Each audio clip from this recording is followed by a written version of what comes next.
Okay, look, so much is going on. Beyoncé was snubbed by the CMAs. She got 0 nominations. Kendrick is performing at the Super Bowl. Linkin Park unveiled a new singer, and then it didn't go exactly as planned.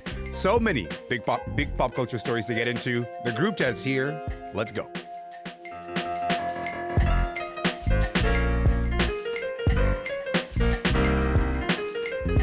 I'm Elamin Abdul-Mahmoud. This is Commotion. Like I said, a lot to get into.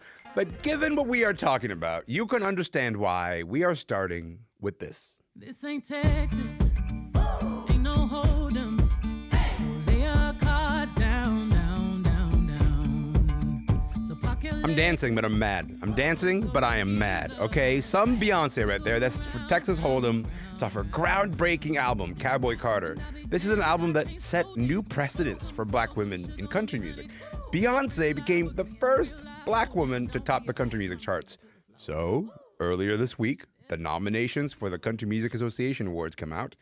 And you want to know? You want to know how many nominations Beyoncé got? Yeah, the answer is 0. I'm mad about it, but there are also some people who are here to talk about it. I don't know if they're as mad as I am. Pablo The Don is here. Reanna Cruz is here. Rolly Pemberton, a.k.a. Cadence Weapon, is here. Pablo, Reanna, Rolly, welcome, y'all. How's it going? Hey, what's going on? Hello. I'm not hearing mad in your voices, but that's okay. Pablo, I'm going to start with you. What's your reaction to Beyoncé being completely shut out of the CMAs this year? I'm happy. Whoa, I'm happy okay. she got shut out. Okay, go on. I don't believe in faking the funk. As everyone knows, it was widely speculated when Beyoncé dropped Cowboy Carter that she made this off of a experience that she had where she felt unwelcome, and everybody pointed back to that 2016 performance at the CMAs with the Dixie Chicks. So I'm happy they're keeping the same energy. I don't think she made this album for their approval, and I think she's happy that they weren't trying to fake the funk, get her there, and get the views off of her. Because you already know the Beehive showing up in droves if Beyonce's there. So I'm happy. I'm glad we're not playing this fake industry game about it. You're like, actually keep her out of your space. You don't really mean it. You don't. Okay. All right. You know what? I hadn't thought of it that way. Rolly, I'm going to ask you, like, this news probably wasn't that surprising to people who were, you know, keeping up with how country music works, with like the way the country music industry operates in general, especially towards black country musicians. But I'm just kind of curious. When you first heard about this, what was your reaction? You know, honestly, I was a little surprised. Were you? Okay. Yeah, just, she did everything she possibly could have done to show these gatekeepers of country music that, she got the cosigns from Dolly Parton and Willie Nelson on the album, and that still wasn't enough to be even nominated once. And it really just made me think, America maybe has a pretty far way to go, and maybe musically it's still quite segregated. I think that the really striking thing for me, Reanna, is that I sort of look at the list of nominees, and there is another pretty famous pop star who also made a country album this year, and he managed to get 4 nominations, and his name is Post Malone. I think that's worth talking about because Post Malone played his country album and like the way the rollout happened quite differently. He, for example, featured Morgan Wallen on his on a song that went #1. Vox wrote this piece, Reanna, about all the ways that like Beyoncé didn't sort of play the country music industry game. They didn't service the singles to radio right away, for example. Right. Radio is quite dominant in a genre like country. Do you think that like the industry part of it was kind of feeling frustrated with Beyoncé, and that's why she was shut out of the CMAs? I could imagine that was part of why she wasn't included. I mean, country music is an industry that often does things by the book, right? So the fact that Beyoncé didn't promote Cowboy Carter, or the fact that she was saying that it wasn't a country album, or the fact that she had previously aired grievances towards the CMAs, that could all contribute to the lack of being nominated, because unlike the Grammys where your team has to submit you for consideration, the CMAs, you don't have to. It's a write-in ballot, so really anything is eligible. So the fact that she wasn't nominated could be any of those things, and also it could be, classic misogynoir. Shabuzi, a black man, has nominations for his #1 hit, a bar song. Yeah. And artists like Darius Rucker have found success in country, but Beyoncé continues to be shut out. Yeah, and Pablo's over here being like, no, keep her actually out of it. Keep her away. So do you think it had to do with like the machinery of Beyoncé appealing to the country music industry? That's why she was shut out? Or do you think there's something sort of bigger going on here, Pablo? I feel like Beyonce made Cowboy Carter for the people like Shabuzi to show that, country's not a monolith. And here's this guy that probably is primed and ready to be the next great country star. You know He's who's on going to the record. He's introduce on the him? Beyonce album. He's on Beyonce's album. Yeah. And here he is following up. He was primed. He was ready to be that next star. And then the Bar Star song comes out and it's got a Jaquan song on it. Like, she was ready to show everybody country is not what you think it is, and here's the next guy you're actually really gonna like. So I think Cowboy Carter served its purpose, and the CMAs was not part of its purpose. Someone made the joke that Cowboy Carter was like part of the rollout for Shabuzi's album. Like, it's like, because like, basically Cowboy Carter came out and the Shabuzi's on 2 songs with Beyonce, and then like literally 3 weeks later Shabuzi's album drops and it goes straight to #1. That the song goes straight to #1. So hey, happy for Shabuzi, but we can still be a little frustrated. Rolly, I want to go back to a thing that Pablo mentioned earlier. This idea that this is the second time the CMAs, have kind of given let's say unwelcome energy towards Beyonce. There is that performance from 2016 where Beyonce performed Daddy Lessons with the Chicks, and that is like kind of rumored to have been the inspiration for Cowboy Carter, like the idea that she felt unwelcome in that space and she wanted to make an album that is like, no, country music is black music. Where do you think Beyonce goes from here, Rolly? Well, I think ultimately the Grammys. Because in my mind, that's really the ultimate goal here with this album, in my opinion. I don't think it was the CMAs. It's really trying to win that album of the year. That's been eluding her. She still has never won album of the year. Yeah, I know, right? And I feel like this album is really well suited. It appeals to pop, country, and R&B voters. I think this is probably her best chance. I want to have you back here the day after the Grammys next year, when the Grammys again give it to Billie Eilish, and then you remember this exact moment. Okay, we got to leave that there, and I want to switch gears to this. I think it's time to watch the party die. They got too wicked to apologize. It's different, get them whacked and disqualified. We even kill the killers cause they like taking innocent lives. Burn the whole village, we start over. It's really that time. Why reason with the if they can't see the future first? Why argue with these clowns if the circus is well at work? Just walk that man down, that'll do everyone a solid. It's love, but tough love sometimes gotta result in violence. If you That's a new song from Kendrick. We don't have a name for that song because Kendrick does that sometimes. He goes, here's a song, we'll name it later. That's a you problem. What I did is I made the song. This week we found out that Kendrick Lamar is going to be headlining next year's Super Bowl halftime show. And then came the backlash. I think this backlash has kind of implicated Jay-Z, but also Lil Wayne and also Drake. There's a lot of people involved in this. Reanna, why don't you connect the dots for us? How did we get to backlash? I'm going to try my best because there's a lot of elements to the discourse here, right? So I think the core of it is that the Super Bowl this year is in New Orleans. Kendrick is from Compton, LA, not New Orleans. Yeah. And what most people are taking issue with is the fact that Lil Wayne, a rapper from New Orleans and one of the most popular rappers of all time, is not the pick this year. In fact, Wayne has said himself how much it hurts that he wasn't the choice and that he was skipped over. That being said, there's also the Jay-Z aspect going on, which Jay-Z, Rock Nation is his thing. Rock Nation is in charge of the halftime show. And Jay ultimately stands on the side of Kendrick in the Kendrick-Drake beef. Mm-hmm. Drake has ties to Lil Wayne through Young Money. So there's all these weird, beef tensions between rappers here. That's all kind of fueling this fire in terms of the discourse. There's this thing where we sort of assume that when the Super Bowl is taking place in one city, they're going to get the biggest artist from that city, and then they're going to perform it. And that's just not the thing. Has historically been so rarely the case when it comes to Super Bowl. I think it happened with Prince. It happened with the Dr. Dre halftime show. I can't remember that many instances where they went, because of that city, we are having this band or this artist. But I want you to maybe talk a little bit about that, Reanna, about the idea of how does a halftime show performer get picked to begin with?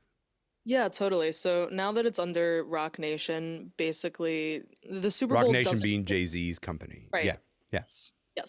The Super Bowl doesn't pick the halftime show, right? Jay-Z curates a list of artists, allegedly, that could be the halftime show, the headliner, but he doesn't have final say. It actually goes to the host city, and the host city ultimately makes the choice, like a committee of people.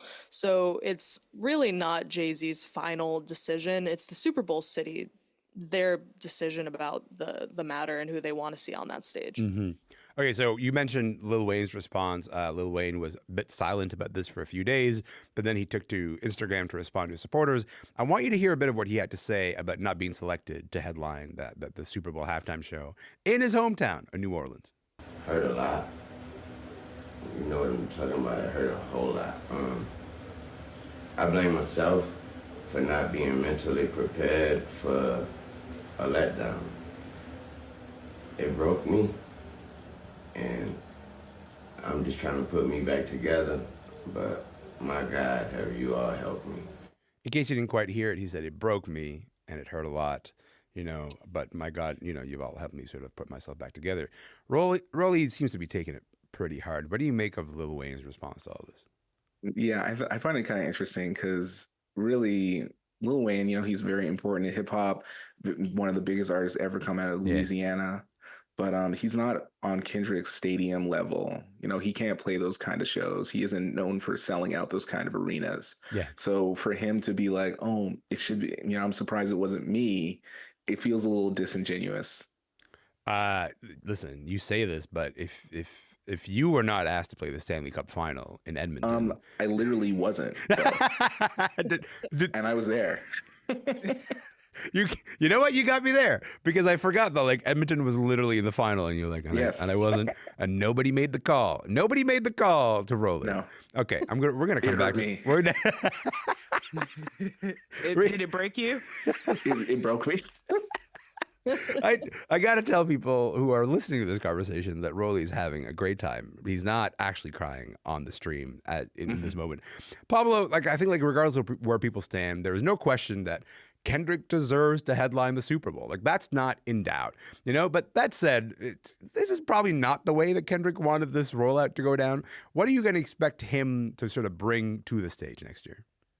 I mean, everything we've seen from him previously, if you've ever been to one of his shows, he's bringing the theatrics, the performance element. And I think a lot of people underestimate how rare that is in hip hop. Jay-Z is curating this list, but granted, this is a very small selection probably every year of people who are capable of captivating the eyes of 120 million people for 15 minutes. I love Lil Wayne. I think he does deserve to be a part of a Super Bowl at some point. I've also been to a Lil Wayne show. He couldn't captivate me for 15 minutes. You know what I'm saying? So I love him, and I don't want people to minimize this conversation and try to boil it down to Lil Wayne deserves because New Orleans, and he said he wanted to perform it in New Orleans. If we're arguing for Lil Wayne to perform, it should be because Lil Wayne has 3 #1 hits on the Billboard Hot 100, 25 top 10 hits on the Hot 100, not just because he's from New Orleans. And I think we need to stop minimizing who he is as a person, but also understand the real hurt and pain that he also has and the historic nature of what region does mean to hip hop. I think a lot of people are ignoring what region does mean to hip hop. Reanna, I want to say that Pablo is getting at something important there. 2 things that are important there. Number 1, Lil Wayne, incredible recording artist, not known for having a great live show. I think a lot of people would say Lil Wayne does not put on a great performance. Very few people who go to a Lil Wayne show come back and go, yeah, that was an electrifying time. But also, it's set against this contrast, and this is a difficult contrast of just a few months ago, Amazon Prime broadcast that Kendrick pop out in Los Angeles. And I've never been more captivated on television. I mean, I watched every micro expression on this man's face. My eyes never left the screen, and my phone is always in my hand. And so there's something about a Kendrick live show and how it translates to the screen. We just got a very powerful demonstration of how good he is on a screen literally 3 months ago. What are you making of Lil Wayne's response, but also the idea that Kendrick really does deserve to have that Super Bowl show? I think he does, and I think this is the right moment. And I'm not just saying that because I live in LA and I've been amidst the Not Like Us discourse past You're several wearing months. an LA hat right now. Can we even trust you? I don't even like, know. Yes. I've been in it, but also, I do think Kendrick deserves it. I'm curious, a lot of part of the discourse that we didn't mention is like the Super Bowl being this distinctly American classic entity. And a lot of people that aren't upset about the Lil Wayne thing are also upset that Kendrick, kind of is doing this halftime show at all, So I'm curious to see what he comes with, because he really has to do like 110%. And I'm excited to hear him do Not Like Us, 6 times, hopefully. Yeah, exactly. He's- The whole with a marching band. The Yes, the whole 15 minutes. Rolly, you're showing expressions of enthusiasm as I was talking about the Kendrick pop out being like a demonstration of what Kendrick can do with a bunch of cameras around. Yeah, that's his audition for the Super Bowl. Right? I mean, Yeah. literally, what more could you do to say, I could probably do the Super Bowl than that performance? And as a rapper, I gotta say, that's just his technical performance at that is something that is just like top level skill. That's a thing that you can go and watch right now. Like it is on Amazon Prime, and you will get a very good taste of what it looks like when Kendrick runs back Not Like Us 5 times for all the rings that Kobe won. Okay, we are going to leave it there. My name is Elamin Abdul Mahmoud, and this is Commotion. The group chat is here. Pablo The Don is here. Rolly, aka Cadence Weapon, is here, and Reanna Cruz is here. And we got one more topic to get to. Take a listen to this. Let you cut me open just to watch me play. Gave up whoever you wanted me to be. Don't know why. That is a bit of The Emptiness Machine from Linkin Park. It is the first taste of brand new music since Chester Bennington's death. Look, I am a fan. I'm going to tell you guys right now. I'm a fan of Linkin Park, and I assumed we would never again get new Linkin Park music. I'm happy. I'm happy that there's new Linkin Park music. But the band announced this new co-lead singer. Her name is Emily Armstrong. She sings in another band called Dead Sarah. The initial reactions to Emily and this performance have been very positive. It's the idea of like, she doesn't sound anything like Chester, but also she does the Chester parts very beautifully and very well in her own way. So it kind of doesn't invite all these criticisms. But then there's new criticisms popped up, and we're going to get to those in a moment. Maybe, Rolly, I'll get you to start before we get to the backlash. I mentioned this being the first new Linkin Park song the fans have gotten in years. I am on board. How are you feeling about it? Yeah, I used to be like a hardcore Linkin Park fan initially when they first came on the scene. I'm serious. Yeah. Hey, me too. I love the like rap rock kind of vibes, right? And that wasn't really present on this new track, but I think I think the new singer afforded herself really well. She sounded good. Reanna, now you have the tough, difficult job of explaining the controversy around Emily Armstrong. And so she joins Linkin Park, and then a couple of days later, it all sort of begins to unfold. Do you want to explain it? Yeah, so here's the deal. I think people have a sense of ownership over Linkin Park, especially after the untimely death of Chester.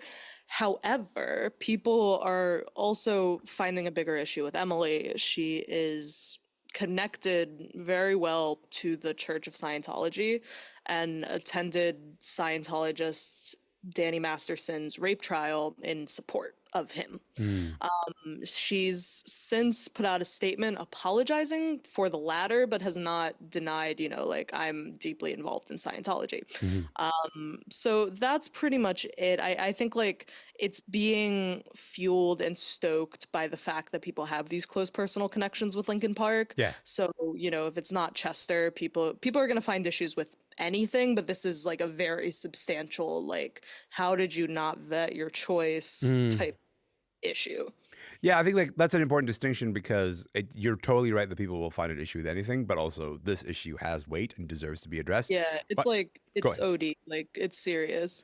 We heard from Chester Bennington's son, who had some thoughts about this. Do you want to explain what happened there, Reanna? Yeah, his son, Jamie, is not happy whatsoever. There's a lot of anger there, and you can see he put out a statement on Instagram, but it says things like, you have betrayed the trust loaned to you by decades of fans, and, things of that nature. He says that Mike Shinoda, Jamie That's the other Chester's co-lead singer of the Linkin Park. Yeah. Yeah. he can't talk to Mike. Like Mike or his wife have not reached out to him, cut him off, that sort of thing. So there's a lot of weird, behind the scenes tensions there, which understandably so. Pablo, Emily Armstrong released a statement about her relationship with Danny Masterson. She says she misjudged him, and that here's a quote from her. She says, "To say it as clearly as possible, I do not condone abuse or violence against women, and I empathize with the victims of these crimes." Pablo, when you hear that, do you feel like she's redeemed herself to Linkin Park fans yet? No, I don't think Linkin Park fans are in a forgiving mood towards Emily. I do think they need to consider that she did not walk into the Church of Scientology herself. She is a third generation Scientologist. She is born and bred in this. It is hard to get out of religious cults. So she is in this thing, and for better or for worse. Now, with her statement, you take it however you would like to at face value. If not, if you believe Emily, great. If you don't, okay. But with Linkin Park, they are like the Cowboys of rock music. Like it's America's team. That is rock music's team right there. And when you have someone as iconic as Chester speaking to like a lot of lonely, depressed, without saying depressed, white boys in the middle of America, when someone like him goes away, especially in the fashion that he did, it's hard to replace that. And you almost have to have a like AC/DC Bon Scott being replaced by Brian Johnson kind of thing, where it's like, I can't tell the difference between this person. So to not only replace him, but to replace him with a woman, those boys in the middle of America that really grew up with Chester and Mike, this was going to be a hard sell. And you also see a lot of the band members, or at least two of them, are not in support. Brad Delson is not playing with them, and Rob Borden's gone completely.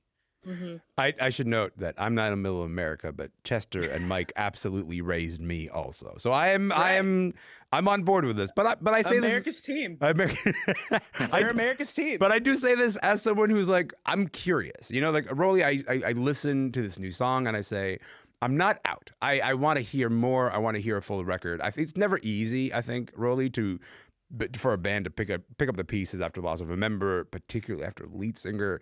Do you think the band made the right call in choosing to continue the Linkin Park name, or should they have just closed that chapter and call themselves something else? Call themselves Fort Minor, the other Mike Shinoda project. I think it's totally, in my opinion, I'm not offended by them continuing the band on. Maybe I'm not like the most diehard current fan or whatever, but I do think, for the other musicians, they should have an opportunity to get back on the road and, support their families with what they do. And I think also it's good for the fans. They get to hear these songs again that mean so much to them. So I do think Emily basically ran into a buzzsaw here, like that there was really no chance that she was going to be accepted in this situation. So, I think it's okay that they've done it. Reanna, what about you? Do you think they should have picked a new name, call themselves something else, or is this okay? I don't know. I think it's a little tricky. I feel like, I personally, I think Chester was what made Linkin Park. And so if I were to, chart out Linkin Park's pivot, I'd probably do like a Joy Division New Order situation, kind of call change yourself something new. Yeah. Right. Like get a new singer, keep the members, and instead of trying to do this whole like retcon Linkin Park into sounding like this, the whole time. I don't know. Like I'm a big Deadhead, right? Jerry Garcia died. Grateful Dead came back as Dead and Company. Now they have John Mayer singing for them. You know what I mean? Like it's like you can find ways to keep the brand while also, I don't know, making it a little bit more palatable, I think, so you don't butt heads with anybody. Can I just say, I think this is the good place to leave it. But when Linkin Park come out with a new album, I'm going to bring all three of you back and we'll revisit this exact conversation. But in the meantime, we got to leave it there. Pablo, Reanna, and Rolly, thank you for being here, you guys. Really appreciate it. Happy to be here. Thank you. Pablo The Don is a culture critic and part of Those Wrestling Girls podcast. They are in Springfield, Massachusetts. Reanna Cruz is a freelance music journalist and no longer senior producer of Switched on Pop podcast. They are in Los Angeles. Rolly Pemberton is a rapper known as Cadence Weapon. He's actually starting a new residency. You can find out more about that at cadenceweapon.substack.com. That is it for the podcast today. But look, before we go, I just want to tell you, all this week, we've been doing those special episodes. They're on our podcast feed. They're called Tiffin 12. And it's basically just a quick rundown of everything that is happening at the film festival. Today is our last episode, and we're wading into this kind of late controversy at TIFF. We're talking about a documentary called Russians at War, and TIFF's decision to pause the screenings of that documentary because they say they've received significant threats to festival operations and public safety. Rad Simon Pillay and Terry Hart will be on. Rad has seen the movie, so there's a lot to talk about. You can find that in TIFF in 12 episodes, including that one, in our podcast feed. My name is Elamin Abdul Mahmoud. This show is called Commotion. We'll see you next week.